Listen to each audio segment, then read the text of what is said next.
Biglang tumayo si Won, at nagpaalam kay Liu Bing, may kailangan akong asikasuhin.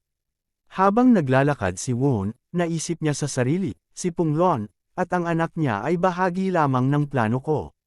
Pagkatapos tumawag si Won sa isang tao, at agad na sinagot ito ng nasa kabilang linya, "Hello, sino ang hinahanap mo?" Sumagot si Won, "Siyempre, ikaw ang hinahanap ko. Magkita tayo, at sabihin mo sa akin kung ano ang mangyayari kapag nalaman ni Dinglong ang tungkol sa iyong mga gawain."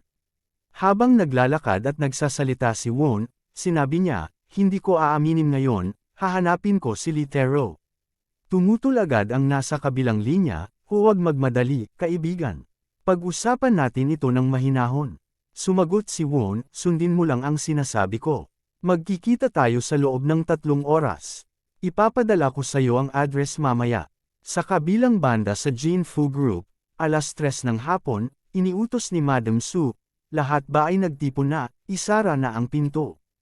Ang pagpupulong ng ating Board of Directors ay magsisimula na. Nagpatuloy si Su Qingying, at sinabi, "Tiyak na narinig na ng lahat dito ang partikular na paksa ng pansamantalang pagpupulong na ito. Sa simula, maliit na isyu lamang ito, ngunit dahil inayos na natin ang pulong na ito, lahat ng may opinyon ay maaaring magsalita. Inaasahan kong ang mga tumututol ay magbibigay ng dahilan sa halip na tumutol lang ng walang dahilan. Naramdaman ng lahat na ito ay isang matinding babala, at ang ilan ay naisip na mabuti na nalaman na nila ang sitwasyon ng maaga, sapagkat magiging mahirap mag-adjust kung hindi ito hinarap ni Miss Su." Pagkatapos pinuri rin ni Madam Su, si Su Qingying, sinabi, "Hindi masama, Su Qingying, talagang pinahanga mo ang iyong ina ngayon." Pagkatapos ay pinukpok ni Madam Su ang mesa at tinaas ang boses, at sinabi, "Ngunit ang sasabihin ko ngayon ay dapat sundin." Nagsalita ng malumanay si Madam Su, si Joda ay matagal nang nasa kumpanya, mula sa pag-aasikaso ng seguridad hanggang sa pamumuno sa isang departamento ng kumpanya. Siya ay maingat at responsable, hindi kailanman nagkakamali. Kung magkakamali siya, paano hindi ito makakademoralize sa ibang mga empleyado? Sang-ayon ba kayo sa sinasabi ko? May ilang mga tumanggaw ng pagsang-ayon, at sinabi, "Tama ang punto mo, sang-ayon din ako." Naisip ni Madam Su sa sarili, hindi tumutol si Su Qingying, lahat ay tumingin sa akin. Napakabuti, magpatuloy na tayo. Nagpatuloy si Madam Su sa pagsasalita, "Kanina ng umaga, iminungkahi ko na magbitiw ng tahimik si Joda at ibigay sa kanya ang nararapat na kompensasyon. May karapatan siyang tumanggi. Kung pipilitin siyang aminin ang kasalanan sa media, siguradong gagamitin ito ng mga kakompetensya upang lumikha ng ingay, at mas lalong magkakaroon ng krisis." Mas marami pang sumang-ayon kay Madam Su, at sinabi, "Sang-ayon ako sa opinyon ni Madam, may ganoong panganib nga." Pumayag din ang iba pa. Nagsalita si Su Qingying, at sinabi, "Ang ganitong pag-uusap ay hindi magdudulot ng anumang praktikal na opinyon. Magpatuloy tayo sa botohan ngayon. Ang mga sumusuporta sa aking panukala, itaas ang kanilang kamay." Nagsalita si Madam Su, at sinabi, "Tingnan natin kung sino ang magtatangkang bumoto." Isang miyembro mula sa panig ni Su Qingying ang nagtaas ng kamay. Nakita iyon ni Madam Su at may isang tao pang nagtaas ng kamay. Isang himala, ngunit pagkatapos ay may ilan pang sumali at nakakaramdam si Madam Su ng kaba. "Sandali, hindi pwede. Maliban kay Yao Hanglin, kahit si Pei Changhe, si Sun Haomin, Wan Wenchang, at si Song Yuanming, lahat sila ay may boto, pati si Chen Lei." Hindi na kaya pang itago ni Madam Su ang kanyang galit at sumigaw at sinabi, "Wala akong pakialam sa iba, pero pati si Chen Lei, pagkatapos magtapos sa universidad, sumali sa kumpanya mula sa pagiging empleyado ng pinansya at umakyat sa posisyong ito. Ako ang nag-promote sa kanya ng hakbang-hakbang sa posisyong ito. Kailangan ko ng paliwanag mula sa kanya." Kumilos si Su Qingying upang patigilan si Madam Su, at sinabi, "Ina, huwag mong hadlangan ang mga resulta ng botohan. Magpatuloy tayo sa pagboto." Naalala ni Su Qingying ang mga sinabi ni Won, hindi kailangang aktibong makilahok sa mga pag-uusap, kailangan lang ipakita ang malakas na saloobin at kapangyarihan, at ang mga tao ay babaliktad upang suportahan ka. Kaya't iniisip ni Su Qingying sa kanyang sarili na mukhang kailangan niyang maging mas matatag. Itinaas niya ang kanyang kamay. At sinabi, mayroon pa bang iba na sumusuporta sa akin? Nang sandaling iyon, ang pinakamataas na ranggo sa kumpanya at pinakamalapit na kapatid ni Su Ruowen na si Tang Deang ay itinaas ang kanyang kamay upang bumoto. Nagulat si Madam Su, at sinabi, Tang Deang, pati ikaw. Sinagot ni Tang Deang si Madam Su, at sinabi, Dianan, lumaki na si Su Qingying. Tingnan mo si Su Qingying. Nagalit si Madam Su, tumayo, at binangga ang mesa. At sinabi, siyam lang ang taong bumot. Hindi pa umabot sa kalahati. Kailangan kong makita kung sino talaga ang gustong magdulot ng problema sa akin at kay Su. Dagdag pa ni Madam Su, ayon sa resolusyon ng konseho, ang mga pangunahing isyu ay nangangailangan ng 2/3 na kararami na boto. Ang mga resolusyon na pumasa sa higit sa kalahati ay katanggap-tanggap. Ang resolusyon ngayon ay isang minor na isyu kaya kalahati lang ng pag-aproba ang kailangan, na nangangahulugang sa kasalukuyan si Su Qingying ay kulang pa ng isang boto. Ang lahat ng mga mata ay nakatuon kay Su Qingying. At sa puntong iyon, naalala ni Su Qingying ang mga sinabi ni Won sa katunayan, ang susi ay hindi kontrolin ng konseho kundi upang ipagbigay alam sa iyong ina na dapat siyang sumuko. Ang susunod ay ang huling hakbang, kung maaari mong lutisin ito ng tiyak ay nasa iyo. Kaya't naramdaman ni Su Qingying na ito na ang pagkakataon.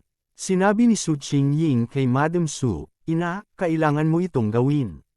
Nakatitig si Madam Su sa mga mata ni Su Qingying, at sinab, ay ginagawa ko ito sa ganitong paraan. Ano ang kinakatakutan ko? Bilang isang ina ngunit hindi makontrol ang sariling kong anak. Matapang na sumagot si Su Qingying at sinabi, ngunit ito ba ay para sa aking sariling interes? Ang pinakamahusay na interes ng pamilyang Su, o ang pinakamahusay na interes ng kumpanya. Sana ay mapag-isipan mong mabuti kung ano ang eksaktong ginagawa mo ngayon. Hanggang kailan mo gustong maging katatawanan tayo sa harap ng iba bilang pamilya? Naisip ni Madam Su, kung si Su Qingying ay hindi pinapayagan makapasok at mula ngayon ay magkakaroon ng malalaking hidwaan sa pamilyang Su na hindi maiaayos agad. Ang board ay mahahati sa dalawang grupo, magiging magulo ang grupo. Hindi maayos ang takbo ng negosyo at babagsak ang stocks. Walang pag-asa si Su Qingying na magmana at sa huli, ang kumpanya ay magbabankrupt at magsasara. Kaya't inilapag ni Madam Su ang kanyang kamay sa mesa, pagkatapos ay humarap at umalis. Nang isiping lahat tayo ay mula sa parehong pamilya, bakit kailangan itong mangyari? Tama na. Pagkatapos kalmado si Su Qingying na nagtanong sa natirang mga tao kung may sumusuporta o tutol. Lahat ay nagtaas ng kamay bilang pagsang-ayon kaya't ipinasa ito. Inanunsyo ni Su Qingying na tapos na ang pulong, mula sa sandaling ito, ang pamilyang Su at ang Jinfu Group ay ganap na nagbago. Sa kabilang panig, si Lu Guan ay humihingi ng tulong mula kay Won. Kapatid, libre ka ba? Tara, lumabas tayo para mag-lunch, tanong ni Won. Boss Lu, anong nangyari? Tanong ni Lu Guan habang pinapahid ang kanyang noo. May kailangan akong tulong mo, sabi ni Lu Guan. Mabilis na pumayag si Won. Sige, pupunta ako agad. Nagkasundo silang magkita sa Youfu Residence. Dumating si Lu Guan at tinapik si Won sa balikat. Nandito ka na, tumigil sandali si Won, pagkatapos ay tinanggal ni Lu Guan ang kanyang buhok para makita ni Won. Tingnan mo ang ulo ko, sabi ni Lu Guan. Sino ang tumama sa ulo mo? Tanong ni Won ng pabiro. Agarang hinawakan ni Lu Guan ang kamay ni Won. At sinabi, hindi lang iyon, hinagisan pa ako ng tasa at pinaalis ako. Mayroon bang paraan para matulungan mo akong kumbansihin si Ma Huifang at ang kanyang anak na tanggapin ako? Kalmadong sagot ni Won, Boss Lu, una sa lahat, huwag kang magmadali. Maari tayong mag-usap ng dahan-dahan tungkol dito. Matapos ng ilang oras, magiging maayos din ito. Umupo ka muna. Mabilis na sinabi ni Lu Guan, alam mo ang sitwasyon ko, anak ko yun. Sarili kong laman at dugo. Hindi na ako makapaghintay. Nanatiling kalmado si Won at naupo. Sabihin mo sa akin, ano na ang nagawa mo so far? Nagsimula si Lu Guan na alalahanin ang kanyang mga ginawa, naghanap ng babae, bumili ng mga bulaklak, isang diamond ring, kwintas, at kahit isang Ferrari para sa kanilang anak. Napakunot ng noo si Won. At sinabi, Boss Lu, ginagawa mo siyang parang binibigyan mo ng pera. Halos naranasan na niyang maghirap noon, kaya't malamang ay hindi na siya babalik sa iyo para sa pera. Ang ginawa mo sa kanya ay kaiya-hiya at nakakadiri. Biglang naalala ni Lu Guan ang mga salita ni Ma Huifang, Lu Guan, kung maglakas loob kang pumunta sa aming pinto, lilipat kami. Huwag mo kaming galitin o tatakbo ka. Mukhang may naisip si Lu Guan, at sinabi, kaya pala. Mayroon ka bang mga ideya? Sumagot si Won, at sinabi, may dalawang paraan. Ang isa ay magsimula sa iyong anak, aabutin ng ilang oras dahil unti-unting pagpapatawad si Ma Huifang. Ang pangalawang paraan ay mabilis, baka magawa pa ngayon. Agad na pinili ni Lu Guan ang pangalawang paraan. Pipiliin ko ang pangalawang paraan. Sabihin mo sa akin kung paano natin gagawin ito. Nag-atubili si Won. Mabilis ang paraang ito pero, nakita ni Lu Guan iyon at kinuha ang kanyang telepono. At sinabi, huwag kang mag-alala, kahit gaano pa ito kamahal, hindi ito problema. Ipapadala ko agad ang pera. Sinabi ni Won kay Lu Guan, hindi lahat ng bagay ay tungkol sa pera. Hindi naman komplikado ang pamamaraan, pero kailangan lang tiisin ni Lu Guan ang kaunting pagkabigo. Agad na sumagot si Lu Guan, natatakot ako sa pagkabigo. Sabihin mo lang kung ano ang dapat kong gawin. Lumapit si Won kay Lu Guan. At sinabi Brother Lu, kung kaya mong magtakda ng desisyon at iwan ang iyong pagmamataas, maaari nating gawin ito. Pagkatapos nito, pumunta ang dalawa sa bahay ni Ma Huifang sa Jingjiang, Nanshan District. Habang si Wob ay nanatili sa apartment na may monitor, sinabi ni Won sa kanyang isip, Brother Lu, ikaw na ang bahala simula dito. Si Ma Huifang ay sumigaw, at sinabi wala siya sa bahay, patay na siya, at huwag ka nang babalik dito. Patuloy na nagmamakaawa si Lu Guan kay Ma Huifang, pakiusap, buksan mo ang pinto. Biglang binuksan ni Ma Huifang ang pinto at sumigaw ng malakas, bakit ka pa nandito? Gaano pa ba katagal ang gulo mo? Umalis ka na. Agad na itinaas ni Lu Guan ang bag ng pagkain sa kanyang kamay, at sinabi, pakiusap, nagdala ako ng ilang pagkain. Galit na itinapon ni Ma Huifang ang bag ng pagkain. At sinabi, hindi ko kailangan ng mga bagay mo, umalis ka na. Mabilis na yumuko si Lu Guan at kinuha ito. Sa mga sandaling iyon, lumabas si Ma Jiawei ang anak ni Lu Guan.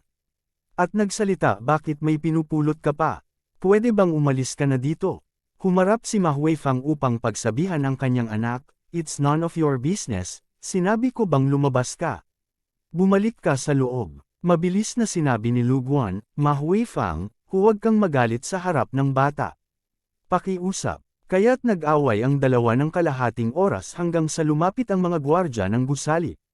Sinabi ng gwardya, may CCTV kaming nanunood ng kalahating oras.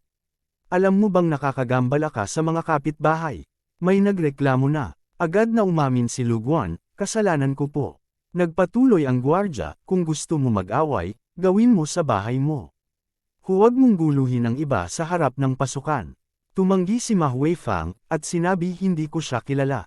Dumating siya sa pinto namin at nagdulot ng gulo. Agad siyang alisin. Humarap ang gwardya ng gusali kay Lu Guan at sinabi, hindi mo ba siya naririnig? Sabi nila, hindi ka nila kilala, kaya tumigil ka na at umalis. Sumagot si Lu Guan, hindi ako aalis, nakikipag-usap ako sa aking asawa. Umalis kayo. Ang gwardya ng gusali ay tumugon. Nagmumura pa siya sa mga tao. Inalis ni Lu Guan ang kanyang kamay sa gwardya, at sinabi, anong pakialam mo kung minumura kita? Umalis kayo, hindi kailangan ninyo pang pangasiwaan ang pagtatalo ng matandang mag-asawa. Nang makita ito, sumigaw ng malakas ang mga gwardya, at sinabi, ang matandang ito ay hindi lang nagmumura, kundi pati na rin nananakit. Siya ang nagpasimula ng away. Saktan ninyo siya. Patuloy na sinisipa ng mga gwardya si Lu Guan. Habang binubugbog, sinabi ni Lu Guan, kung may lakas kayo, patayin niyo ako. Kahit mamatay ako, hindi ako aalis. Wala akong asawa o anak. Walang kabuluhan ang buhay ko. Patuloy na nagmumura ang mga gwardya, tinatawag siyang matandang mangmang. Si Won, na nanunood sa pamamagitan ng CCTV, ay medyo humanga. Lu Guan, may potensyal ka maging aktor kung hindi ako nagkakamali, sabi niya sa sarili. Habang iniisip ito ni Won, biglang sumigaw si Ma Jiawei, at sinabi, huwag ninyong saktan ang tatay ko. Pumasok din si Ma Huifang para pigilan ang away, tama na. Huwag niyo na siyang saktan. Ngunit hindi napigilan ni Ma Jiawei at sumugod siya, ang baboy na ito, sinasaktan ang tatay ko. Sumigaw si Ma Huifang ng buong lakas. Tama na, tumigil ang lahat sa pag-aaway. Si Lu Guan, na halos mawala ng malay sa pambubugbog, ay tumingin pataas kay Ma Huifang. Sa pagpapatuloy ng naunang bahagi, nakakuha ni Lu Guan ang simpatiya ni Ma Huifang dahil sa estratehiya ni Won. Matapos maayos ang isyu ni Ma Huifang, bumalik ang mga security guard sa CCTV room. Ang security guard ay nakipagkamay kay Won, mahusay, mahirap pero naging matagumpay, naisip ni Won sa kanyang sarili, tama ang hinala ko. Matapos suriin ang account, masayang sinabi ng security guard, kung mag-aaway ulit si Mr. Lu at ang kanyang asawa, tandaan mong tawagin kami. Sa susunod, mas magiging makatotohanan pa ang aming pag-arte. Tumingin si Won sa CCTV room at naisip, hindi ko na kailangan makibahagi sa mga susunod na gawain, kaya nang gawin ito ni Boss Lu mag-isa. Kailangan kong mag-focus sa aking pangunahing trabaho.